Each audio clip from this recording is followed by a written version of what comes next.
Oke, di obrolan mendalam kita kali ini, kita mau coba bongkar satu pertanyaan yang mungkin pernah kepikiran juga sama Anda. Kehidupan yang kita lihat ini kan kompleks banget ya. Apa iya ini semua cuma hasil untung-untungan kosmik yang, ya ampun, panjang banget prosesnya? Atau jangan-jangan ada sesuatu di dalam aturan kimia itu sendiri, semacam pola dasar yang memang mendorong terbentuknya kerumitan dan keteraturan. Nah, pertanyaan itu pas banget nih jadi pembuka untuk sumber kita hari ini. Kita bakal bahas bab 10 dari buku Aliens, judulnya Kerandoman versus Kompleksitas. Kimia Kehidupan.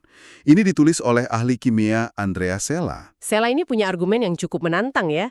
Dia bilang kimia itu nggak serandom yang sering kita bayangkan. Betul. Jadi, misi kita sekarang adalah mengupas tuntas padangan Sella ini. Kita mau lihat gimana sih argumennya tentang kecenderungan kimiawi menuju kompleksitas ini, dan gimana ini bisa bantu kita lebih paham soal asal-usul kehidupan, baik di bumi maupun mungkin di tempat lain. Siap. Siap? Mari kita mulai. Oke, mari kita bedah ini. Jadi, banyak orang kan memang agak, gimana ya, skeptis gitu ya, kalau dengar ide bahwa kehidupan yang serumit ini muncul begitu saja secara acak. Sela ini mencoba menjawab keraguan itu. Gimana caranya? Menurut dia, ada kesalahpahaman umum tentang cara kerja dunia molekuler. Kita tuh sering ngebayangin partikel-partikel kecil yang, ya, nabrak sana-sini tanpa aturan jelas. Kayak bola biliar gitu ya, acak aja. Persis. Tapi Sela ngingetin kita nih pada pemikiran ilmuwan-ilmuwan hebat abad ke-19. Ada Ludwig Boltzmann, ada Svante Arrhenius. Mereka ini nunjukin kalau reaksi kimia itu nggak asal terjadi begitu saja. Maksudnya? Perlu ada energi minimum tertentu, semacam ya tiket masuk lah biar reaksi bisa jalan. Kalau molekul tabrakan tapi energinya kurang, istilahnya geraknya terlalu pelan, ya mereka cuma bakal mental lagi, nggak ada reaksi yang terjadi. Oke. Ini yang kemudian membawa kita ke konsep lanskap energi. Bayangin aja reaksi kimia itu kayak perjalanan naik turun bukit. Buat sampai ke lembah produk yang lebih stabil, molekul itu harus punya energi cukup buat ngelewatin punggungan atau celah energi di tengah-tengahnya. Tunggu sebentar. Berarti ini artinya nggak semua tabrakan molekul itu otomatis menghasilkan sesuatu ya? Harus ada klik energi yang pas gitu. Tepat sekali. Harus ada energi yang cukup. Dan disinilah peran suhu jadi, wah, penting banget. Suhu itu kayak filter. Atau mungkin lebih pasnya kayak pengatur volume gitu. Pengatur volume maksudnya gimana tuh? Gini, kalau suhu terlalu dingin, hampir nggak ada molekul yang punya energi cukup buat ngelewatin punggungan tadi. Akibatnya, ya reaksinya jadi lambat banget. Atau malah nggak jalan sama sekali. Oke, masuk akal. Terus kalau kepanasan? Nah, sebaliknya, kalau terlalu panas, wah, hampir semua molekul bisa lewat rintangan energi mana aja. Gampang banget reaksinya terjadi. Tapi akibatnya, selektivitasnya hilang. Semua reaksi bisa terjadi, campur aduk, jadi susah buat ngebangun sesuatu yang spesifik dan terstruktur. Jadi nggak bisa milih-milih reaksi yang bagus gitu ya? Betul, makanya yang menarik di sini adalah suhu itu menciptakan kondisi ideal, semacam zona Goldilocks, nggak terlalu panas, nggak terlalu dingin. Zona inilah yang membatasi jenis-jenis kimia yang bisa berjalan secara produktif. Jadi ini bukan sekedar keacakan total, ada batasan fisika yang jelas yang ikut ngebentuk kemungkinan-kemungkinan kimiawi. Oke, jadi ada batasan energi dan suhu yang membatasi keacakan. Tapi Sela nggak berhenti di situ kan? Dia juga bilang molekul itu sendiri bukan cuma bola biliar acak, punya bentuk gitu. Betul sekali. Sela menekankan kalau molekul itu punya bentuk dan struktur tiga dimensi yang spesifik. Dan ini krusial banget. Coba kita ambil contoh ikatan kimia sederhana aja ya. Boleh, boleh. Ikatan antara karbon dan hidrogen, CH. Itu kan kuat, stabil, penting banget buat molekul organik. Tapi elektron dalam ikatan ini kebagiannya cukup rata antara dua atom itu. Jadi ikatannya cenderung ya simetris. Oke, simetris. Terus? Nah, sekarang bandingkan sama ikatan karbon dan oksigen, CO. Sama kuatnya, tapi ini sangat tidak simetris. Kenapa? Karena oksigen itu lebih rakus elektron dibanding karbon. Istilahnya elektronegativitasnya lebih tinggi. Oh, jadi narik elektronnya lebih kuat gitu. Iya, akibatnya elektron dalam ikatan CO itu lebih banyak nongkrong di dekat oksigen. Ini yang menciptakan apa yang kita sebut polaritas. Jadi ujung oksigennya jadi sedikit negatif, ujung karbonnya sedikit positif. Jadi kayak magnet kecil gitu ya di molekulnya. Ada kutub positif sama negatifnya. Terus apa efeknya kalau molekul jadi polar begini? Efeknya, Wah, besar sekali. Molekul-molekul polar ini jadi lengket. Ujung positif satu molekul bakal tertarik secara elektrostatik ke ujung negatif molekul tetangganya. Oh, jadi saling tarik-menarik gitu ya? Benar.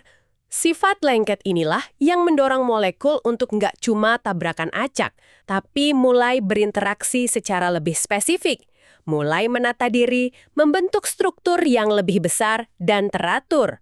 Ini bukan kebetulan, tapi sifat intrinsik yang muncul dari cara atom berbagi elektron. Jadi cara pandang kalau dunia molekuler itu isinya cuma partikel acak nabrak-nabrak itu terlalu sederhana ya? Jauh lebih kompleks dari itu. Justru detail-detail halus kayak polaritas inilah yang jadi fondasi munculnya kompleksitas kimia. Menarik. Jadi sifat dasar atom dan ikatan itu sendiri udah bawa bibit keteraturan ya? Bukan sekedar campur aduk acak gitu aja. Tepat. Kalau kita kaitkan ini dengan gambaran besarnya, kombinasi antara keserbagunaan atom kayak karbon, ya kan, sama interaksi non-acak yang didorong oleh polaritas ini yang nyediain fondasi kimia yang kuat banget untuk kehidupan. Kimia itu punya kecenderungan alami buat berinteraksi secara terstruktur. Dan interaksi ini pasti jadi makin rumit lagi kalau kita bayangin kondisi nyata. Misalnya kayak di kolam kecil hangatnya Darwin itu kan, di mana bukan cuma satu atau dua reaksi, tapi mungkin ratusan, ribuan reaksi terjadi barengan. Betul sekali. Ini jadi ingat cerita penemuan Boris Belozov di tahun 1950-an deh. Katanya dia nemuin reaksi kimia yang aneh banget ya waktu itu. Iya, itu kisah klasik. Belozov ini mencampur beberapa bahan kimia anorganik sederhana. Dia ngarapnya ya terjadi reaksi biasa aja. Tapi yang dia lihat malah sesuatu yang, wah, bikin bingung waktu itu. Apa yang dia lihat? Campuran kimianya itu warnanya berubah-ubah secara periodik. Dari kuning jadi bening, terus kuning lagi, bening lagi, terus-menerus gitu, bolak-balik. Hah, kok bisa? Reaksi kimia kok bisa mundur gitu? Bukannya harusnya jalan satu arah aja, ke produk yang lebih stabil, kayak bola gelinding ke bawah bukit gitu kan? Nah, itu dia. Makanya secara intuisi kimia waktu itu ini aneh banget.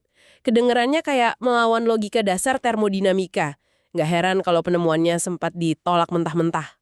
Iya, kebayang sih. Dianggap nggak mungkin ya? Persis, dianggap melanggar hukum kedua termodinamika, yang bilang sistem itu cenderung bergerak ke arah ketidakteraturan, entropi yang lebih tinggi. Osilasi warna itu kan kayak menciptakan keteraturan sementara secara berulang-ulang. Tapi, disinilah bagian yang sangat menarik.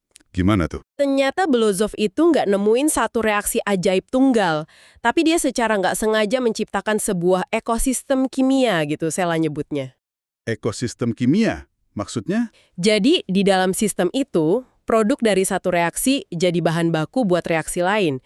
Bahkan ada produk yang bisa mempercepat atau malah memperlambat reaksi lainnya. Terjadi semacam umpan balik kimiawi atau chemical feedback loops yang rumit. Oh, jadi saling terkait gitu reaksinya ya? Iya, konsentrasi zat kimia tertentu bisa naik, terus turun lagi karena dimakan oleh reaksi lain. Mirip-mirip siklus populasi predator dan mangsa di alam liar. Misalnya, populasi singa naik kalau banyak wildebeest. Tapi kalau singa kebanyakan, wildebeest-nya habis, populasi singa turun lagi. Nah, ini versi kimianya. Wah, jadi kayak ada kehidupan mini gitu ya di dalam tabung reaksi itu dengan siklus naik turunnya. Dan ini ada hubungannya sama pola-pola di alam, kayak belang zebra gitu? Ada kaitannya secara konseptual. Secara terpisah, ini yang luar biasa, matematikawan jenius Alan Turing, Turing yang itu, tanpa tahu soal kerja Belozov, dia udah memprediksi hal ini secara teori. Serius? Gimana prediksinya? Turing mikir gini, kalau ada sistem reaksi kimia yang punya umpan balik kayak gini, terus sistem itu nggak diaduk rata, jadi molekulnya gerak lewat difusi acak aja, maka interaksi antara kecepatan reaksi kimia dan kecepatan penyebaran molekul, difusi, itu bisa secara spontan menghasilkan pola-pola ruang yang teratur. Wah. Iya, kayak belang pada zebra atau tutul pada macan tutul. Pola-pola kompleks itu bisa muncul begitu saja dari interaksi kimia dan fisika dasar. Gila. Jadi pola rumit kayak gitu bisa muncul gitu aja dari kimia dasar tanpa perlu cetak biru atau desainer gitu. Itulah poin kuncinya. Pola-pola ini adalah hasil emergen, muncul spontan dari dinamika internal sistem kimia itu sendiri. Terutama kalau sistem itu terus dialiri energi dari luar, kayak planet yang dapat energi terus dari bintangnya. Ini bukan kebetulan acak. Wow, ini memunculkan pertanyaan penting kan? Jangan-jangan pembentukan pola dan struktur kompleks kayak gini itu adalah kecenderungan universal kimia dimanapun di alam semesta? Asalkan kondisinya mendukung tentunya. Oke. Jadi kimia itu sendiri punya potensi bikin pola. Tapi tadi kan kita udah singgung juga soal kondisi. Sela juga bilang mediumnya penting kan ya? Khususnya air. Kita kan sering anggap air itu cuma kayak panggung netral aja tempat molekul beraksi. Tapi Sela bilang nggak sesederhana itu. Benar sekali. Sela menegaskan, dan ini penting, air sama sekali bukan matriks pasif. Air itu pemain aktif dalam pembentukan struktur. Contohnya gimana tuh peran aktifnya? Contoh sederhananya aja deh. Kalau Anda larutin garam dapur, NaCl, di air, terus biarin airnya menguap pelan-pelan. Apa yang tersisa? Bukan bubuk garam acak-acakan kan, tapi kristal kubik yang teratur, bentuknya rapi. Iya sih, bener. Kenapa bisa gitu ya? Bukan karena ada tangan goib yang nyusun ion natrium dan klorida satu persatu, tapi karena ion-ion itu secara spontan nyari susunan dengan energi terendah, yang paling stabil buat mereka. Dan ternyata susunan paling stabil itu ya struktur kristal kubik itu. Air saat dia menguap seolah memandu proses penataan ini. Tapi peran aktif air lebih dari sekedar bantu bikin kristal kan? Pasti ada sifat unik air yang lain. Oh, sangat unik. Ikatan antara oksigen dan hidrogen, OH, dalam molekul air itu sangat polar. Oksigennya kan narik elektron kuat banget, jadi dia sangat negatif. Hidrogennya jadi sangat positif. Ini bikin molekul air jadi luar biasa lengket satu sama lain. Lengket? Maksudnya gimana? Mereka saling tarik-menarik kuat banget lewat ikatan hidrogen. Membentuk jaringan 3 dimensi yang dinamis tapi kuat. Nah, sifat lengket inilah kunci utama kenapa minyak dan air nggak mau nyampur. Oh iya, bukan karena mereka musuhan. Bukan, justru karena air itu terlalu suka sama sesama air. Jaringan ikatan hidrogennya kuat banget. Molekul minyak itu kan non-polar, nggak punya ujung positif atau negatif yang jelas. Iya. Waktu Anda masukin minyak ke air, jaringan air yang kuat ini harus mengalah. Harus menata ulang dirinya di sekitar molekul minyak, membentuk semacam sangkar air yang terstruktur rapi di sekeliling minyak. Nah, proses nata ulang ini butuh energi. Harus kerja ekstra gitu ya airnya? Iya, dan sistem di alam semesta ini kan secara alami selalu pengennya nyari konfigurasi dengan energi serendah mungkin. Pengennya santai. Cara termudah buat meminimalkan energi ekstra tadi, ya misahin aja. Molekul minyak ngumpul sama sesama minyak, molekul air balik lagi ke jaringan airnya yang nyaman. Hemat energi.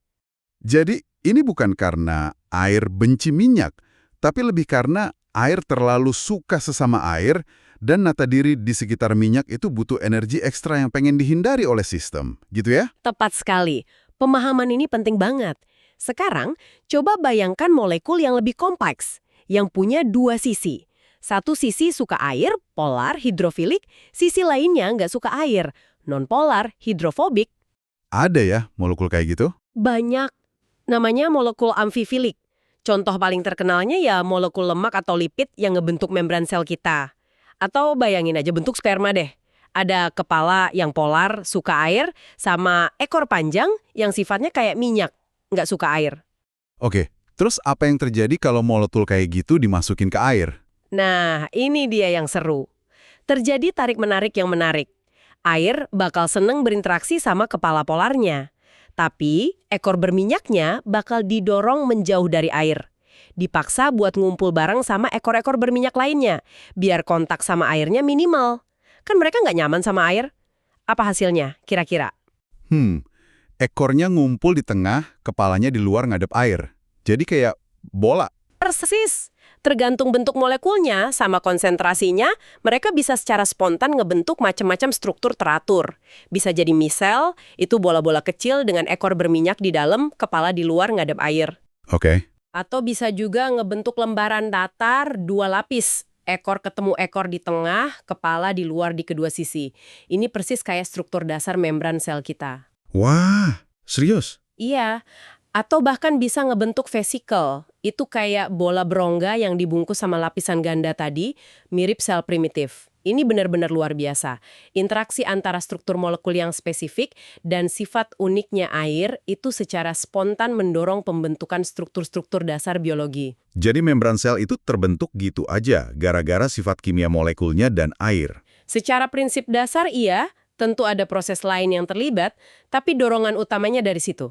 Ini juga berlaku buat gimana protein bisa melipat jadi bentuk 3D fungsionalnya, gimana DNA bisa ngebentuk heliks ganda, dan gimana sel bisa punya kompartemen-kompartemen terpisah di dalamnya. Ini bukan keajaiban atau kebetulan murni, tapi konsekuensi fisika kimia dari sistem yang nyari energi terendah. Wah, ini benar-benar ngubah cara pandang tentang air ya, bukan cuma pelarut biasa, tapi kayak arsitek molekuler juga. Ini jadi bikin saya mikir nih, gimana dong dengan planet atau bulan lain yang punya lautan tapi bukan air? Kayak Titan, bulannya Saturnus itu kan katanya punya lautan metana cair.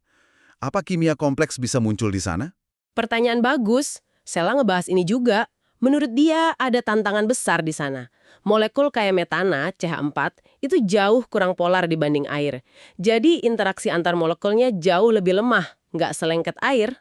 Oke, jadi nggak bisa mendorong pembentukan struktur skuad air ya? Betul. Selain itu, lautan metana di Titan itu suhunya dingin banget, sekitar minus 180 derajat Celcius. Ini bakal bikin laju reaksi kimia jadi pelan banget, sangat-sangat lambat. Waduh, susah ya kalau gitu mau ada reaksi kompleks. Jadi jauh lebih sulit tercapai. Air dengan sifat-sifatnya dan rentang suhu cairnya itu kayaknya memang spesial banget. Oke, jadi mediumnya penting, air itu istimewa. Nah, sekarang gimana soal bahan bakunya sendiri? Kita kan butuh Lego kimianya juga buat ngebangun kehidupan. Eksperimen Miller-Urey sering banget disebut-sebut soal ini kan?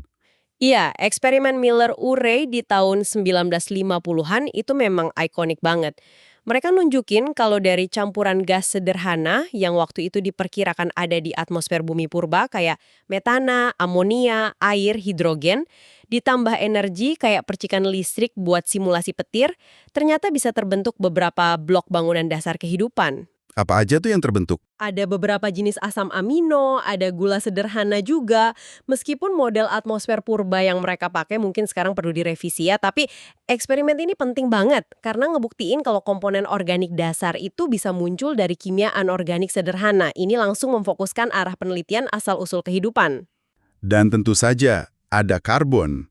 Sering banget disebut elemen kehidupan. Apa kata Sela soal karbon?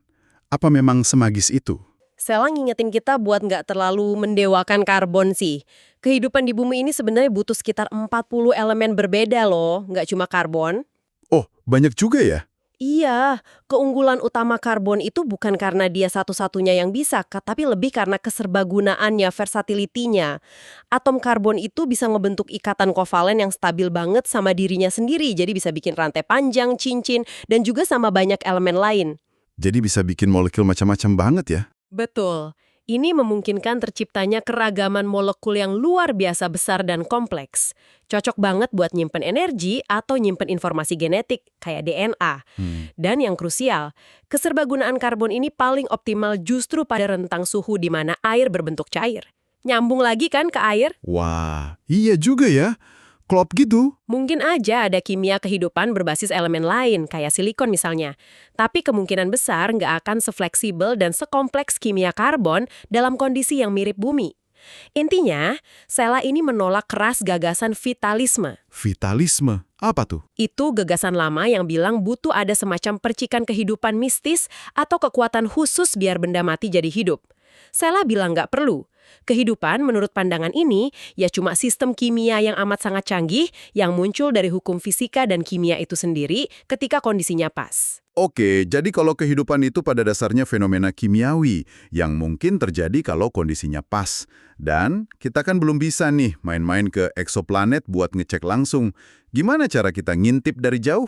Selain cara SETI yang nyari sinyal radio dari teknologi alien, ada cara lain nggak? Ada, dan ini balik lagi ke kimia.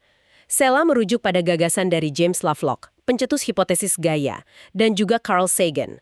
Mereka bilang gini, kehidupan yang aktif secara metabolik itu kemungkinan besar bakal ngubah komposisi atmosfer planetnya secara drastis. Mengubah atmosfer? Gimana caranya?